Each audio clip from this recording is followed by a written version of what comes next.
Hey, and welcome to Matt and Jess TV. I am Matt And Roast. I'm Jessica Bun Bun. This is our Nine Perfect Strangers Season 2, Episode 6 reaction and review. Let's kick this off with some good news, shall we? This episode is better than Episode 5, which was a complete and total dumpster fire. I don't know why they did it. I don't still understand what the purpose was of that. Listen, the start of this episode, I started to get like irrationally mad again, as I was really mad in this last episode because it was just bad. It was kind of irrelevant. I know that they like gave us some kind of backstory about what's going on with David, Masha, their child, that I just don't care about. It was more powerful season one when we had sort of this mother daughter, this accident that happened, all of that. That all to me was a much more powerful story than spycraft. And now, David's a murderer, even though we didn't know anything. Like this episode started off where I was just like, if this is what's happening, I'm about to be out on this. Like, I'm so mad about it. But Yeah. they righted the ship. They went back to some of the other characters, really good stories, very rich stories. Peter gave me a laugh through this whole thing, running around the compound with a big map, like I have a map. Yeah. There was a lot of stuff here that I really enjoyed, the wine bath, all of that. There was some good laughs, there was some good movement, and then, of course, everything that's happening with Victoria. Yeah, this is the weird thing about this show right now is that Nicole Kidman's the biggest star, and I think you would be like, okay, in theory, having Nicole Kidman on screen is a good thing, but it kind of was sort of this episode got better when her character was not around, and we got to spend time with these other people. I mean, yes. We also have a big twist at the end with Masha. It turns out that one of the nine perfect strangers may actually be Mr. Robot, and that's something that we can get into more. Yeah, this is just turning into Fight Club. And I mean, we've seen this sort of reveal in a bunch of different movies like Fight Club and TV shows and all of that. Did it work here? I mean, kind of. Yeah. And the reason that it kind of works is because we already know that Masha is seeing her daughter who isn't there. So having Helena, someone else that isn't there, yeah, they got me on that. And the reason they got me on that because of that one scene with Martin where I think it was in the past, but they had sandwiched it in, that it seemed like he was presently complaining about Masha, but I think it was in the past. Yeah, there's some deliberate trickery going on when it comes to that. And I mean, we'll talk a lot more about that twist, Victoria, a moment that I think is genuinely beautiful that I will say in this episode is maybe the best thing that they've done all season. Oh. We'll get a lot more into that though, but before we do, be sure to hit that subscribe button because yeah, we have a lot more good stuff coming on Nine Perfect Strangers reviews, plenty of speculation as to what is going on here, and of course, we are gearing up for a really exciting summer here at the channel with Dexter Resurrection, with Alien Earth as well. We're still coming off of just pure adulation of seeing the trailer for that. So be sure to look forward to those, and we appreciate everyone who is subscribing. Absolutely. It really helps us out at the channel here if you hit that subscribe button. And also over on our Patreon, we're still covering Murderbot, Criminal Minds Evolution, both really great seasons for both of those shows. We're enjoying covering them a lot. Yeah. It's the only place that you can get those weekly reviews, and it also helps support us here at the channel. So thank you so much to everyone who has subscribed. Thank you guys so much. We very, very much appreciate that. Okay.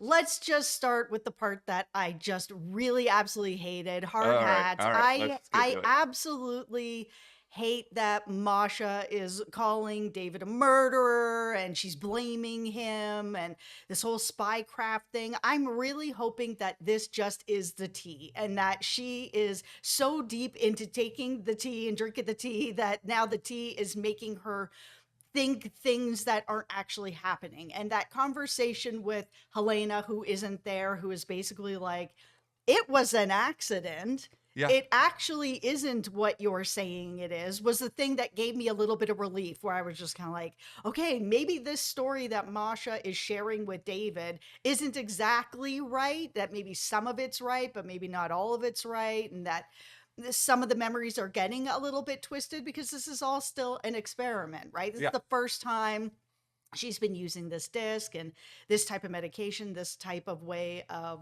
putting it into people. This is all kind of brand new. So, is it possible that some of the real things that happened are getting mixed up with she's watching too many spy movies and now it's all getting mixed up into memories that aren't hers?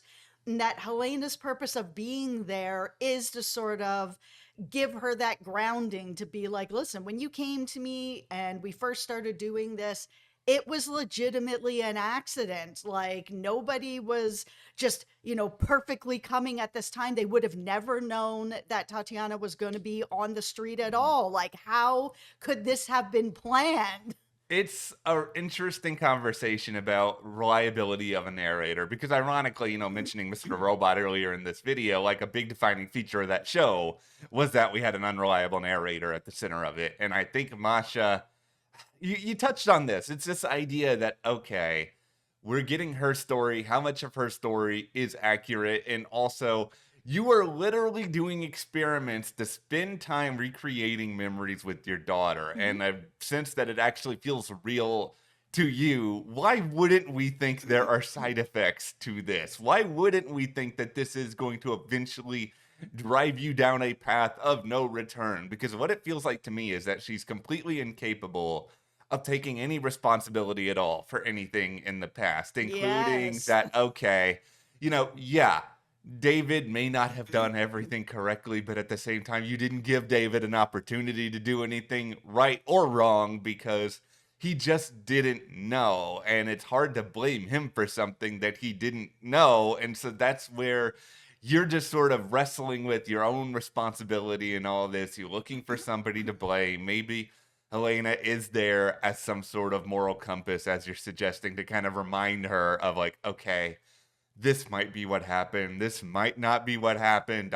I was surprised when this reveal did come up just because, yeah, I didn't see it coming either. And like these twists can be really fun. I think the problem is I've seen this twist done better at least 3 different times already, whether it's Fight Club, whether it is Mr. Robot, or whether it is that one episode with Scrubs with Brendan Fraser that makes me cry every single time I watch it. It's just that the bar is so high, and it's not like it did it badly. It's just that I've just seen it so much better elsewhere. Yeah, you touched on something, and that's accountability. That she's looking for someone to be accountable for what happened to her daughter. And Helena touched on this too, where she was like, sometimes an accident is just an accident. And Yeah. it's not your fault that it happened. It's not David's fault that it happened. It's not even necessarily the driver's fault that it happened. It's not Tatiana's fault. It was an accident that happened, and it was just circumstance. It wasn't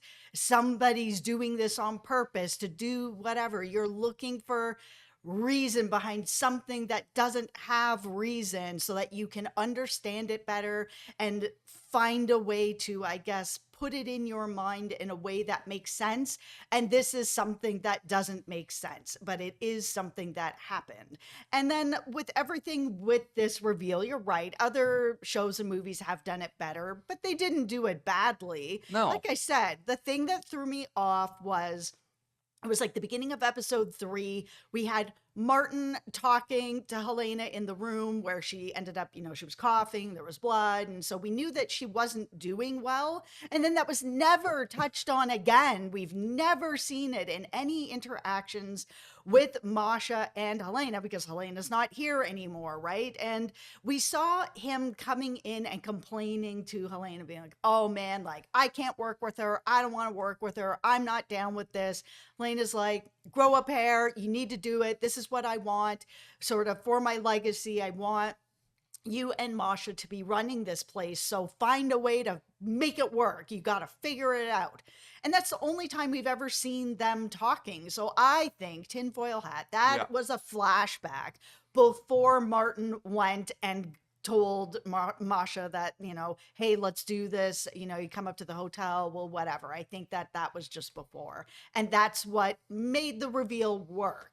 Yeah, I agree. I think that was before. I think they did want to throw us off the scent a little bit. And I do appreciate that. Like, I admire that they went through some effort to try to conceal this twist. And I also really do admire just this one idea that, okay, Masha is hosting this retreat so that she can help all of these people, in theory, try to move forward with their own lives. And she is the person who refuses to move forward at all, to the point where she just wants to be on a memory loop with her daughter. And she's just trying to recreate feelings again and again and again. So she is the ultimate I do not practice what I preach character at this point, and I don't know who's going to get through to her because nobody really is either trying to get through to her, and I think even if they did, it's incapable of working because she doesn't want to actually face anything. Yeah, and then there's this whole sort of other plot that's going on about the money, where Masha knows that her and Martin are going to need the money to continue on this program.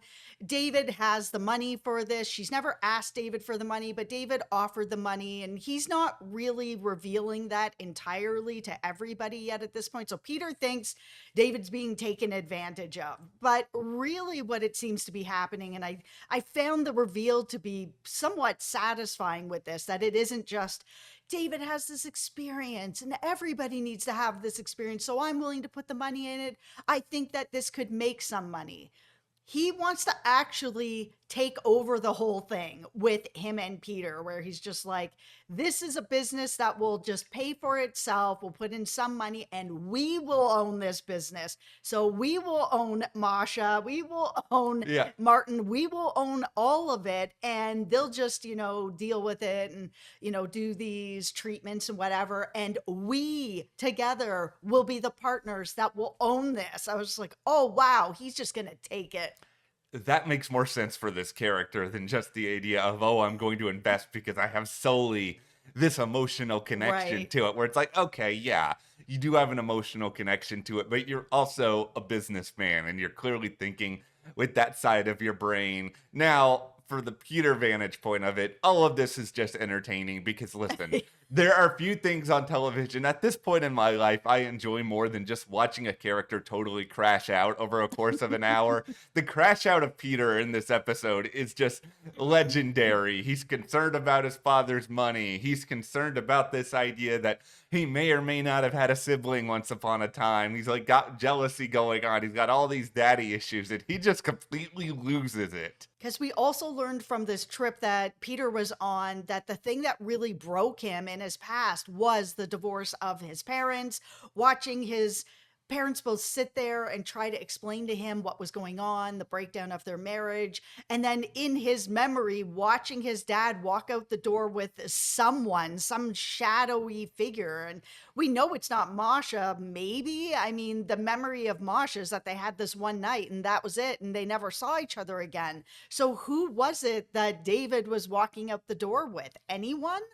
That's what kind of makes this complicated because, I mean, David's somebody who is obviously really, really successful, has a certain charm to him. I mean, I don't want to sit here and be as general as, oh, it could be anybody, but there's a lot of different people it could be. I think the problem for Peter is just that he doesn't have any sort of personal connection. And so I think he feels like a big part of his life has just been adrift. I just needed this episode for Peter so that he wasn't just sort of like, okay, you're kind of a quintessential handsome young man who's got some issues with his family, but is sort of more well adjusted than some other characters. I needed him to open his eyes and be, I'm as messed up as any of you. And here, let me show you with how I am acting. The way that he was acting was just hilarious. It was pure comedy, running through the plays, holding up the map. Like, there was a lot of comedy in this one, which was nice because the Yeah. last episode, not only did it suck, but it was also just really intense. And the show can be intense, but the show can also have a lot of comedy. We saw it in season one. Yeah. We're seeing it here too. Now, what I want to get into the Mateo story and the Imogen story because it seems like maybe tinfoil hat. They didn't say it specifically, but it seems like these stories are connected. That what Imogen's father was doing affected Mateo's family and that his family was killed because of what Imogen was doing. Imogen's dad was doing. That's what it felt like. They didn't spell it out, but that's what it felt like. It felt like there is a particularly good chance of this, and it would explain a lot when it comes to Mateo maybe even being in this orbit in some way. Like, this is something that I think could have a really, really glorious and interesting payoff over the final episodes of this season. But I will also say the scene with Mateo and Masha, this is my favorite scene of the season. And this line in particular of Mateo, forgive me, I've written it down, so I might be looking at my notes while I say it, but there is no fear of loss because I've already lost and I can have nothing to fear. That like hit me in the heart. I watched it like 5 times. It's just like, that is so unbelievably good. Why can't the rest of the season be as good as this one line? I just think there is something there about this character. He's not just this like clueless dude who's with this much older woman. There's something that's going to be revealed. Yeah, I think that it's not just that he's Victoria's boyfriend, he's Victoria's caretaker. I think we all kind of saw that that was going to be coming along. But this idea, too, that maybe he is connected to the family and he doesn't quite realize it, or maybe he does realize it, and that's one of the reasons he was drawn to it. But seeing him sort of in the past, as an adult in the past, even though he was a child in the past, where we had him in the tent and his family's all gone, and you see Agnes there is giving him, the bear, Brian's bear, and Yeah. everything that's going on with the butterflies, and he realizes, his whole family is gone. But that conversation that he had with Masha, where he was like, I don't want you to take away the pain of this, because if you take away the pain of this, then you take away my memories of this, and you take away how I feel about this, and it might take away my love of my family, because all of these things are connected. I feel pain because I feel love. And if you take away my pain, then do you take away my love? I feel like I'm good. Mateo is the most well-adjusted person at this retreat I by know. far, which is not something that would have been easy to say at the start of this season, but I don't know if this show is trying to say something here about, okay, here's the character who's not like some uber wealthy person who's coming here for perhaps selfish motives. I don't know if that's a meta commentary or it's just that this person really understands pain and loss because he's experienced it in such a huge, profound way, even far greater than some other characters like, Brian, who just had a public fallout. Very different than, anything that Mateo has gone through. Mateo is the person who's really gone through it at this place. Yes. Like, I'm not saying everyone else isn't going through something, but like what's happened to him is so tragic and so traumatic. And for him, yeah, to be like this young and this sort of well adjusted with it, to be like, yeah, I want to feel my pain so I can continue to feel my love for my Yeah. family and I don't forget them. And, my love still continues on. I was just completely welling up at this scene. Mateo is one of the best characters on this show. I love that it's not just a coincidence that he's there, that Masha let him stay, that when Victoria showed up, that it's really because I think he's connected to what Imogen's father did, that it's because of what he created that Mateo lost his family.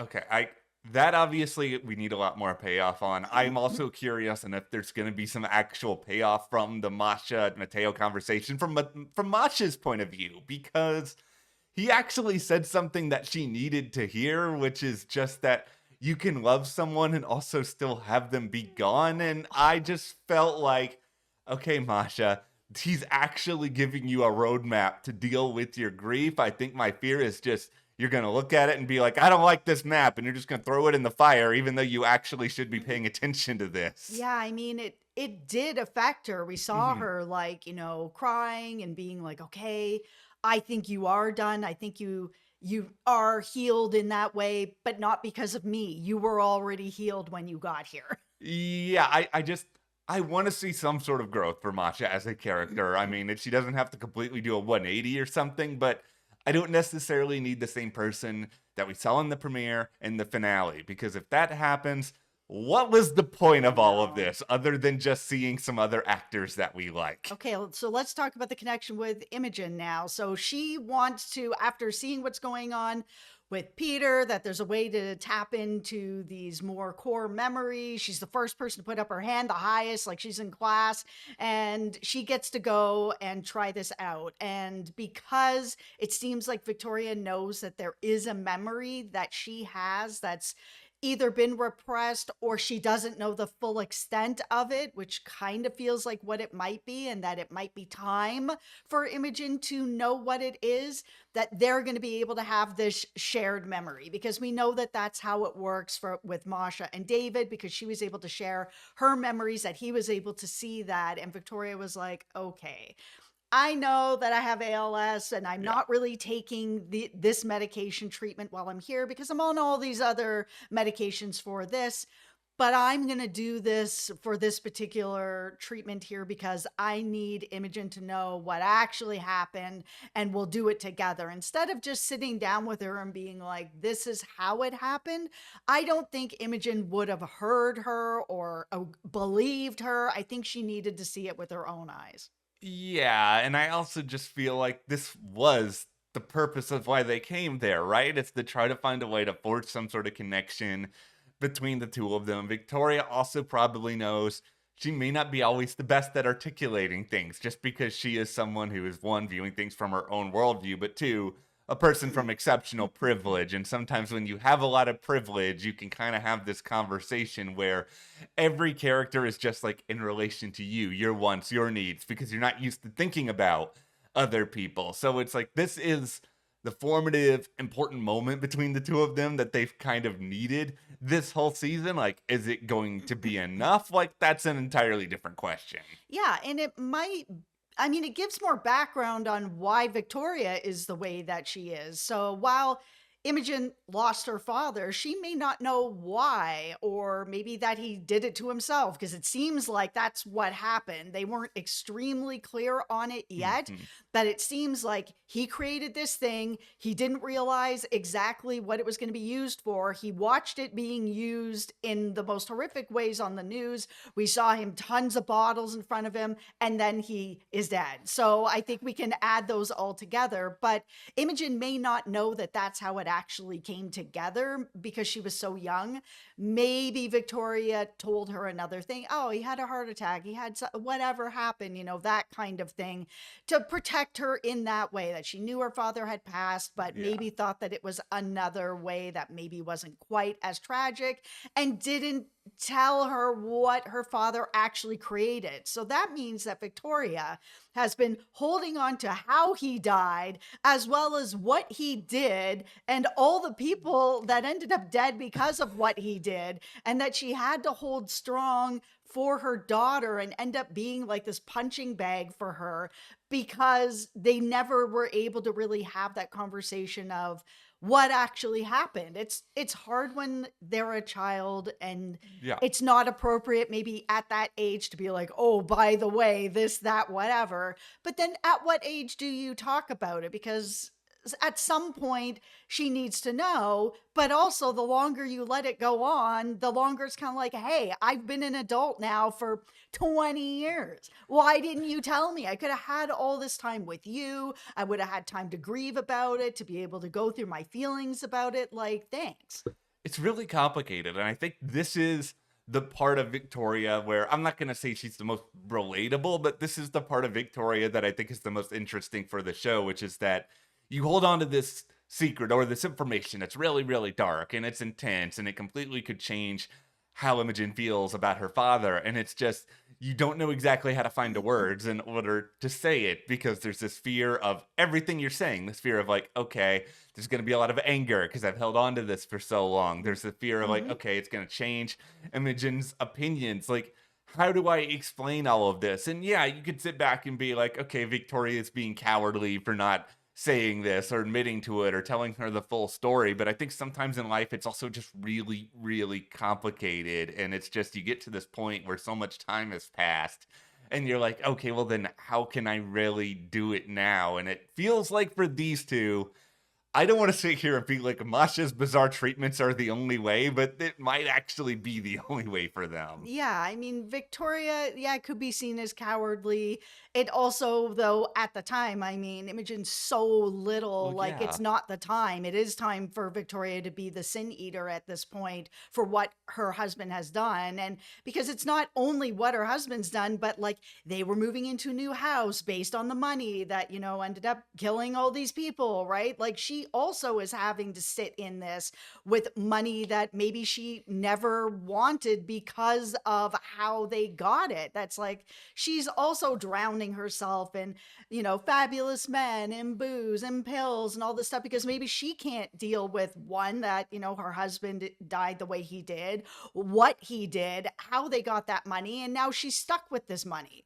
Okay, here's what I'm hoping to see happen the rest of the season, and it's not like there's a lot of episodes left here. So here's my tinfoil hat on all All of right, this. all So, right. okay, let's say Imogen and Victoria find a way to have some healing, and we're already seeing some other characters maybe have a little bit of healing. Like I wasn't sure I would say this, but I'm actually more optimistic about Tina and Wolfie than I was like Hmm. a couple episodes ago, where it just felt like this relationship was doomed. But Yeah, there was like no explanation. I just kind of woke up the next day and was like, yeah, we good. I was yeah, like, whoa, okay. all right. Well, I'm just going to take that information and say, okay, these people are all going to kind of come out of this a little bit more healed, but then they're going to see Masha go like completely on the other side. She's going to start having full on conversations with somebody who's not present in any of these scenes, whether it's Helena, whether it is her daughter, and they're eventually going to try to quote unquote heal the healer. And what does that actually look like? And does Masha then lash out at them? And is that going to be sort of where the craziness comes? A lot of this is going to ultimately depend on, okay, I know season one was billed at the time as a limited series. It's like, are they viewing season two as the final season, or is there actually going to be a cliffhanger at the end of this? But I kind of think that that's where all of this can come to a head, as opposed to just being a bunch of isolated stories. Yeah, because I mean, I tinfoil hat think that Masha's going to kill somebody this season, and that's going to be the thing, that if there is a season three, that now there's this behind it, because that almost happened in season one. And now it's almost happened here as well, where, she knew that if Victoria was going to take the medicine, that it had to be calibrated to her, and it wasn't, because Masha wasn't present, like she hasn't been through this whole season, and leaving it up to Martin to like figure out what to do, and he doesn't have all the information, and all of this is Masha's fault at this point for not being there, not calibrating it, not actually being present at all. So now we're in this situation where Victoria has taken medicine that is not calibrated for her. She's had a seizure. They've had to bring in medical help. Everything is on the table now. Mateo has had to tell everyone, including Imogen, she has ALS. I'm her boyfriend, but I'm also her caretaker. So, now it's all on the table. Plus, Imogen also has to deal with the memories that she just had. Like, she is overwhelmed. Yeah, really overwhelmed. And I think it's going to lead to what I'm guessing is a pretty big Imogen episode and episode 7, just because, like, a lot of cast members have had spotlights. Amy Murphy kind of sort of has, but not in the way some other people have so far this season. So I think that's where we'll get to whatever her kind of sort of healing looks like. But then we're going to get into eventually the finale where all bets are going to be off. And I just want this show to go full crazy, but also crazy in a way that's kind of justified. Like the Peter and the map stuff, it made sense for this episode given what was going on with him. So I don't view it in the same way that I did the dance party earlier this season, which just felt corny. I really hope we actually get more with Peter. Like, if it's just, oh, my parents got divorced and then that was, ruined my whole life. I mean, a lot of people's parents get divorced, Yeah. and as you become an adult, you're able to figure it out. Not everybody, but a lot of people. I'm hoping there's actually a little more to it, and that the shadowy figure that he walked out the door with is something that's more of what the problem is, that his father always either had other women or other people or other things, and that's why he always sort of feels like he's in his past. And I really want a proper Brian episode. You have this like huge star on the show, Yeah. and all he's doing is flailing around in a wine bath. Like, I feel like the episode that we got of him wasn't really very much. Okay, he had a freak out on set Yeah. and got canceled. So, and what? Like, what happened to him after that? Like, why is he here? Yeah, I mean, as a huge Murray Bartlett fan, as established, I would very much like more of Brian. I do have to say this about the wine bath. One, it looked disgusting. Two, Yeah. How much money did this cost? Because I it can't feels even like, a imagine. bottle of wine. Yeah, you can get like cheap bottles for like $3 at the grocery store Yeah, that you but use to cook something. who wants to bathe in cheap wine? It reminded me a lot of Suits when Louis Litt gets in the mud bath, and I'm just sitting here and being like, okay, whatever floats your boat, my dude, but it's just like this seems like a lot. It seems like a major pain to clean up. I will say that what I do really like is the relationship that has grown with Brian and Agnes. It is the most interesting relationship to me right now because of where they started, where Yeah. he was like, take up my luggage. He doesn't realize that she's a guest and thinks that she's a bellhop or there to help or whatever, but how their relationship has progressed. I can do without the puppets, but it makes sense for the Brian character that that's how he's able to communicate Yeah. because that's how he used to communicate on the show, that he would communicate through puppets, which is a form of therapy. I actually feel like Brian and Agnes are going to leave this season being friends, or at least I really hope so. I like the bond that they've filmed too. I want to see them on The Amazing Race together. That'd be a really fun team Yeah. to watch. But no, that is where we are on Nine Perfect Strangers, season 2, episode 6. So thankfully, we are feeling much better Yes. after what we went through in episode 5. But And thank you if you guys are still with us after that last episode, because if you guys were like, I'm pulling the chute, I'm out, I completely understand. But if you're still with us, thank you. We really Hey. appreciate it because this episode was infinitely better. Like it was way yeah, better. infinitely better. Like sometimes this show is just going to make us be like Peter and just crash out all over the place. It happens when you deliver a dud, but we're in a better spot now. Let us know what you thought about this episode. Where do you think we're going? Hit that subscribe button so you don't miss anything more and support us further. Join our Patreon. That link is in the description below. We're covering exclusively there Criminal Minds, Evolution, Murderbot. Thank you so much. We'll see you here next time.